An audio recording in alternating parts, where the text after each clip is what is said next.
যিনি ইসলাম ধর্ম গ্রহণের পূর্বে রাজকীয় জীবন যাপন করেছেন, সুবহানাল্লাহ, যার কাপড়, যার শরীরের পারফিউম, যার জীবন চলাটা বর্তমানে যেগুলো ভিআইপি তাদেরকেও হার মানায় দিবে, তৎকালীন সময়ে এরকম ভিআইপি ভাবে উনি চলতেন। সুবহানাল্লাহ। কিন্তু যখন মদিনাওয়ালার প্রেম সাগরে ডুব দিয়েছেন, আল্লাহর প্রেমের রহমতের ছোঁয়া পেয়েছেন, সুবহানাল্লাহ, উনি সবকিছু ছেড়ে দিয়ে ইসলাম ধর্ম গ্রহণ করে নিয়েছেন। সুবহানাল্লাহ। এবার ওনার মা বাবা সন্তানের এই কর্মের কারণে, ইসলাম ধর্ম গ্রহণ করার কারণে বিভিন্ন পারিবারিক সামাজিক চাপের সৃষ্টি হওয়া শুরু করলো ওনার মা বাবার উপর। ওনার মা বাবা লজ্জার মধ্যে থাকতে শুরু করলেন যে তোমার সন্তান ইসলাম ধর্ম গ্রহণ করেছে, তোমরা মা বাপ হয়ে কি করছো?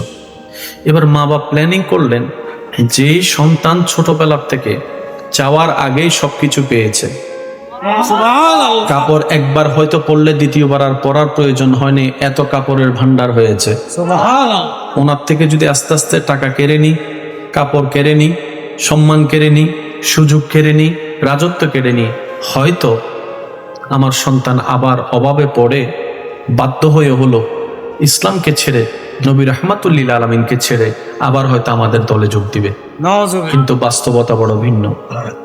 সন্তান থেকে টাকা নিয়ে নিচ্ছে, পোশাক নিয়ে নিচ্ছে, সুযোগ সুবিধা কেড়ে নিচ্ছে।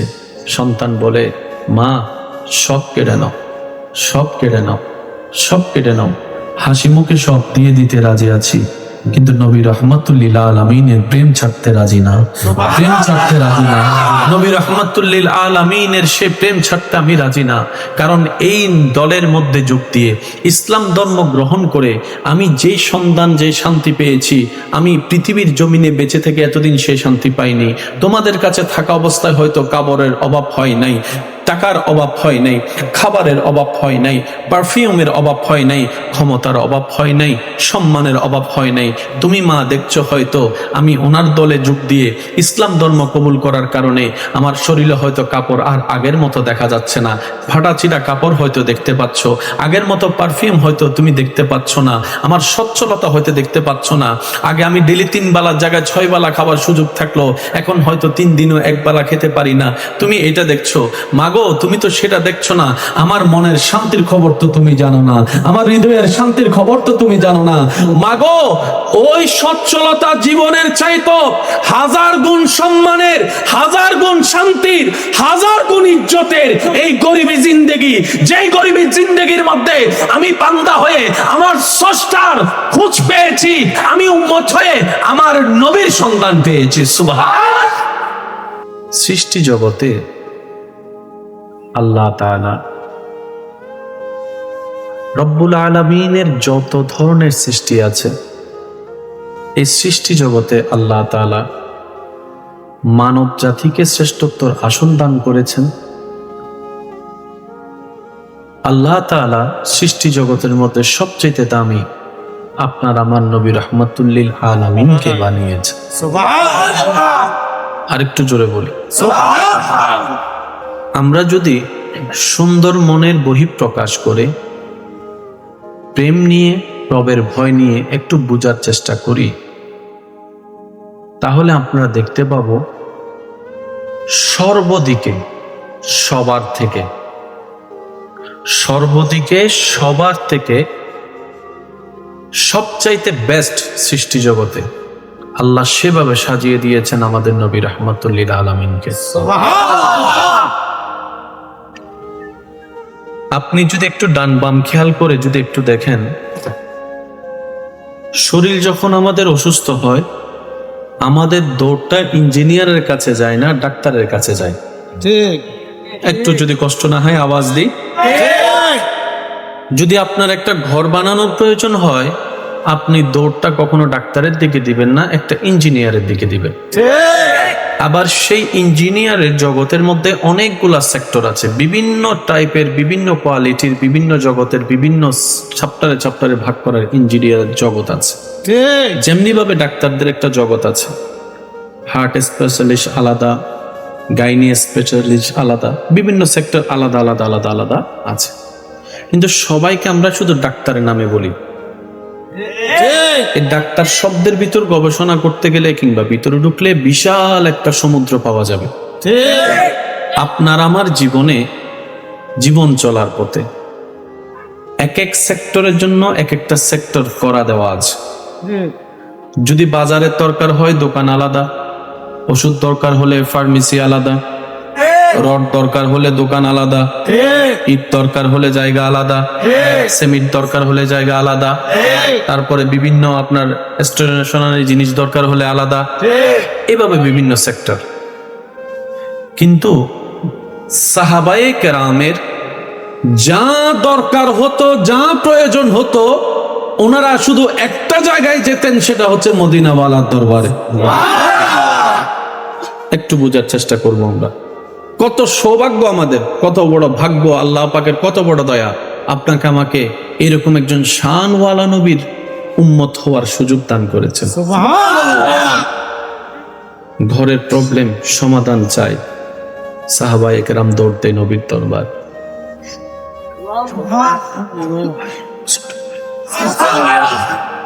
সামাজিক সমস্যার সমাধান দরকার, সাহাবায়ে কেরামের দৌড় নবীর দরবারে। শারীরিক সমস্যার সমাধান চাই, নবীর দরবারে উপস্থিত হয়ে যায়। মানসিক সমস্যার সমাধান চাই, নবীর দরবারে উপস্থিত হয়ে যায়। অর্থনৈতিক সংকটের থেকে মুক্তি পাওয়ার জন্য নবীর দরবারে উপস্থিত হয়ে যায়। সর্বদিকে যতগুলা সেক্টর আছে সাহাবায়ে কেরাম প্রত্যেকটা সেক্টরে আপনার আমার নবীর কাছে উপস্থিত হতেন। এবার একটু ভাবার বিষয়, বাংলা বইয়ের মধ্যে অঙ্ক পাওয়া যায় না, গণিত বইয়ের মধ্যে আপনার উর্দু পাওয়া যায় না, এক একটা জ্ঞান আলাদা আলাদা, টিচারও আলাদা, সাবজেক্টও আলাদা। কিন্তু সাহাবায়ে কেরাম প্রত্যেকটা বিষয়ে নবীজির দরবারে হাজির হতেন, নবীজির সামনে সমস্যা পেশ করতেন। এমন কখনো হয়নি সাহাবায়ে কেরাম জানতে চেয়েছেন, নবী উত্তর দিতে পারেনি, এমন হয়নি। একটু মনোযোগ চাইবো আমি সবার। সাহাবায়ে কেরাম প্রশ্ন রেখেছেন, উত্তর নবীর দরবার থেকে পাওয়া হয়নি, এমন কখনো ঘটেনি। এবার ডাক্তারের কাছে যদি গিয়ে আপনি ঘর সম্পর্কে জিজ্ঞেস করেন, উনি প্রথম কথা বলবেন, ভাই এইটা তাই আমাকে জিজ্ঞেস করিয়েন না, এই বিষয়ে জ্ঞান আমার, বলেন না জ্ঞান আমার, আর এখানে ছোট হওয়ার কিছু নাই। না জানি বললে এখানে ছোট হওয়ার কিছু, বরং সেটা উদারতার প্রমাণ। না জেনে উল্টা জানার ভাব করাটাই হচ্ছে বড় অন্যায়। কথা বলেন ঠিক কিনা? সাহাবায়ে কেরাম চিকিৎসা বিষয়ে প্রশ্ন করেছেন, নবীর দরবার থেকে সমাধান পেয়েছেন। পারিবারিক সমস্যার বিষয়ে প্রশ্ন করেছেন, নবীর দরবার থেকে সমাধান পেয়েছেন। যুদ্ধের বিষয়ে সমাধান চেয়েছেন, যুদ্ধের বিষয়ে সমাধান চেয়েছেন, নবীর দরবার থেকে সমাধান পেয়েছেন। ভাই ভাইয়ের সমস্যা, ভাই বোনের সমস্যা, সন্তান মার সমস্যা, পারিবারিক সমস্যা, সামাজিক সমস্যা, রাষ্ট্রীয় সমস্যা, দেশীয় সমস্যা, অর্থনৈতিক সমস্যা, ব্যবসার সমস্যা, চাকরির সমস্যা, গোলামের সমস্যা, মুনিবের সমস্যা, সুবহানাল্লাহ একটু জোরে বলি না, যত ধরনের সমস্যা একটা জায়গায় সাহাবায়ে কেরামের উপস্থিতি। জানতে চেয়েছেন, আল্লাহর হুকমে নবী জানাই দিয়েছেন। সেই নবীর উম্মতের খাতায় আপনার আমার নাম লেখা। আল্লাহ তাআলা আমাদেরকে সেই মর্যাদা রক্ষা করে চলার তৌফিক দান করুন। কষ্ট হচ্ছে না তো আপনাদের? 2-4 মিনিট নিলে কোনো কষ্ট হবে? অনেকের বসতে হয়তো কষ্ট হচ্ছে না। ওই যে আমার ভাই বলেছেন যে ইবাদতের মধ্যে কষ্ট বেশি, সেটার নিয়ামত সওয়াবও বেশি। সৃষ্টি জগতে আল্লাহ তাআলা রব্বুল আলামিনের যত ধরনের সৃষ্টি আছে, এই সৃষ্টি জগতে আল্লাহ তাআলা মানব জাতিকে শ্রেষ্ঠত্বর আসন দান করেছেন। আল্লাহ তাআলা সৃষ্টি জগতের মধ্যে সবচেয়ে দামি আপনার আমার নবী রাহমাতুল আলামিনকে বানিয়েছেন। সুবহানাল্লাহ। আরেকটু জোরে বলি, সুবহানাল্লাহ। আমরা যদি সুন্দর মনের বহিঃপ্রকাশ করে প্রেম নিয়ে, রবের ভয় নিয়ে একটু বোঝার চেষ্টা করি, তাহলে আপনারা দেখতে পাবো সর্বদিকে সবার থেকে সবচাইতে বেস্ট সৃষ্টি জগতে আল্লাহ সেভাবে সাজিয়ে দিয়েছেন আমাদের নবী রাহমাতুল লিল আলামিনকে।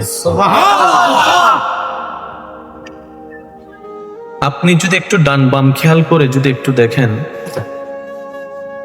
শরীর যখন আমাদের অসুস্থ হয়, আমাদের দৌড়টা ইঞ্জিনিয়ারের কাছে যায় না, ডাক্তারের কাছে যায়। ঠিক একটু যদি কষ্ট না হয় আওয়াজ দিই। ঠিক যদি আপনার একটা ঘর বানানোর প্রয়োজন হয়, আপনি দৌড়টা কখনো ডাক্তারের দিকে দিবেন না, একটা ইঞ্জিনিয়ারের দিকে দিবেন। ঠিক আবার সেই ইঞ্জিনিয়ারের জগতের মধ্যে অনেকগুলা সেক্টর আছে, বিভিন্ন টাইপের, বিভিন্ন কোয়ালিটির, বিভিন্ন জগতের, বিভিন্ন চ্যাপ্টারে ভাগ করার ইঞ্জিনিয়ারের জগৎ আছে। ঠিক যেমনি ভাবে ডাক্তারদের একটা জগৎ আছে, হার্ট স্পেশালিস্ট আলাদা, গাইনি স্পেশালিস্ট আলাদা, বিভিন্ন সেক্টর আলাদা আলাদা আলাদা আলাদা আছে। কিন্তু সবাইকে আমরা শুধু ডাক্তারের নামে বলি। এই ডাক্তার শব্দের ভিতর গবেষণা করতে গেলে কিংবা ভিতরে ঢুকলে বিশাল একটা সমুদ্র পাওয়া যাবে।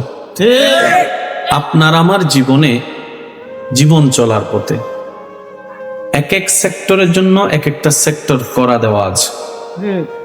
যদি বাজারের দরকার হয় দোকান আলাদা, ওষুধ দরকার হলে ফার্মেসি আলাদা, রড দরকার হলে দোকান আলাদা, ইট দরকার হলে জায়গা আলাদা, সিমেন্ট দরকার হলে জায়গা আলাদা, তারপরে বিভিন্ন আপনার স্টেশনারি জিনিস দরকার হলে আলাদা, এভাবে বিভিন্ন সেক্টর।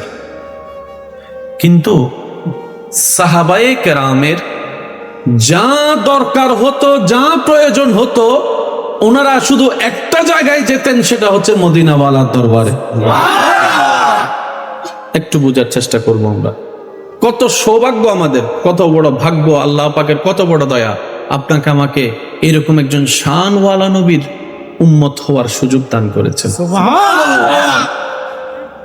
ঘরের প্রবলেম সমাধান চাই, সাহাবায়ে কেরাম দৌড়তে নবীর দরবার।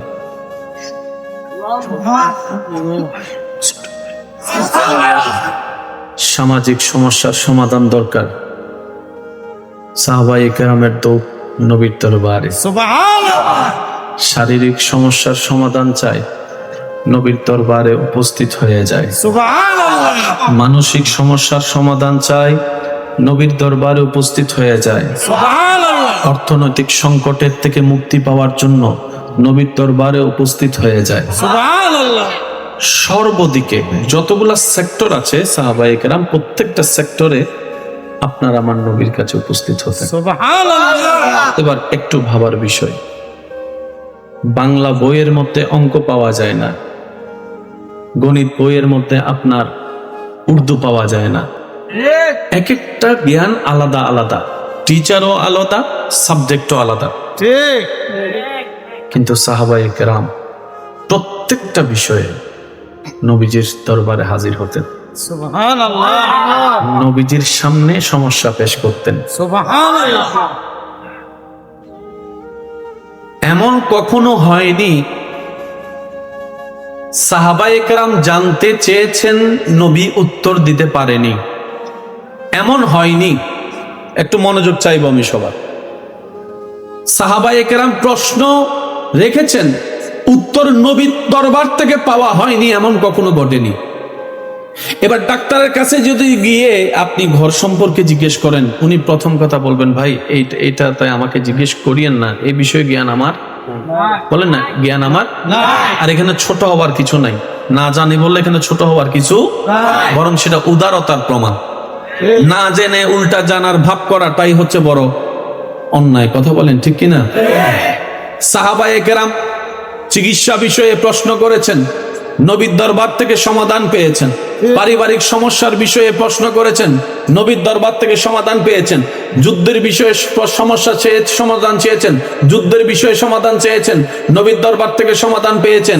ভাই ভাইয়ের সমস্যা, ভাই বোনের সমস্যা, সন্তান মার সমস্যা, পারিবারিক সমস্যা, সামাজিক সমস্যা, রাষ্ট্রীয় সমস্যা, দেশীয় সমস্যা, অর্থনৈতিক সমস্যা, ব্যবসার সমস্যা, চাকরির সমস্যা, গোলামের সমস্যা, মুনিবের সমস্যা, সুবহানাল্লাহ একটু জোরে বলি না, যত ধরনের সমস্যা একটা জায়গায় সাহাবায়ে কেরামের উপস্থিতি। জানতে চেয়েছেন, আল্লাহর হুকমে নবী জানাই দিয়েছেন। সেই নবীর উম্মতের খাতায় আপনার আমার নাম লেখা। আল্লাহ তাআলা আমাদেরকে সেই মর্যাদা রক্ষা করে চলার তৌফিক দান করুন। কষ্ট হচ্ছে না তো আপনাদের? 2-4 মিনিট নিলে কোনো কষ্ট হবে? অনেকের বসতে হয়তো কষ্ট হচ্ছে না। ওই যে আমার ভাই বলেছে যে ইবাদতের মধ্যে কষ্ট বেশি, সেটার নিয়ামত সওয়াবও বেশি। সাহাবায়ে কেরাম নবীর প্রেমে এমন ফানা, এমন দেওয়ানা ছিলেন, নবীকে সামনে রেখে সব ত্যাগ দিয়েছেন। আর একটু আস্তে করে বলি, সাহাবীর জগতে এমন একজন সাহাবী যিনি ইসলাম ধর্ম গ্রহণের পূর্বে রাজকীয় জীবন যাপন করেছেন। যার কাপড়, যার শরীরের পারফিউম, যার জীবন চলাটা বর্তমানে যেগুলো ভিআইপি তাদেরকেও হার মানাই দিবে, তৎকালীন সময়ে এরকম ভিআইপি ভাবে উনি চলতেন। কিন্তু যখন মদিনাওয়ালার প্রেম সাগরে ডুব দিয়েছেন, আল্লাহর প্রেমের রহমতের ছোঁয়া পেয়েছেন, উনি সবকিছু ছেড়ে দিয়ে ইসলাম ধর্ম গ্রহণ করে নিয়েছেন। এবার ওনার মা বাবা সন্তানের এই কর্মের কারণে, ইসলাম ধর্ম গ্রহণ করার কারণে বিভিন্ন পারিবারিক সামাজিক চাপের সৃষ্টি হওয়া শুরু করলো ওনার মা বাবার উপর। ওনার মা বাবা লজ্জার মধ্যে থাকতে শুরু করলেন যে তোমার সন্তান ইসলাম ধর্ম গ্রহণ করেছে, তোমরা মা বাপ হয়ে কি করছো?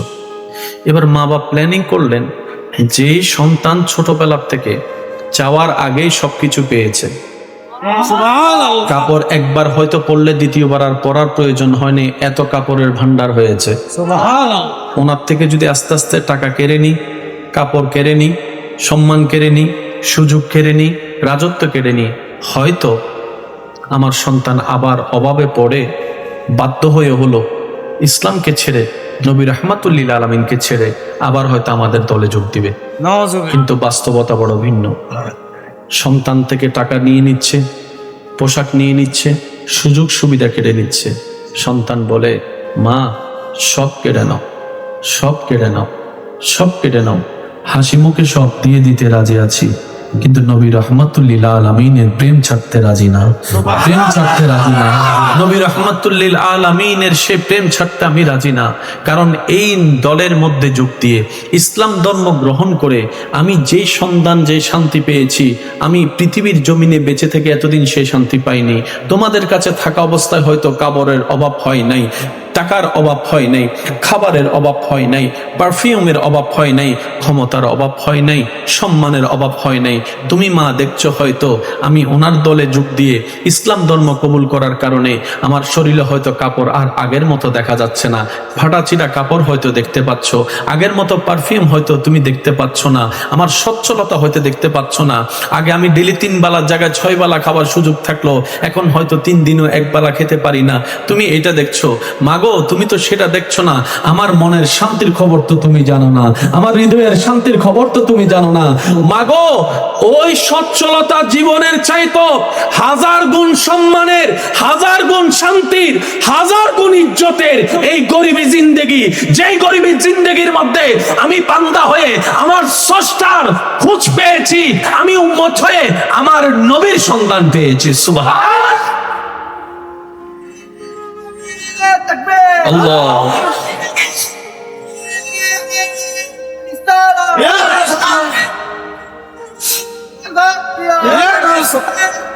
Medina Medina. চিড়কো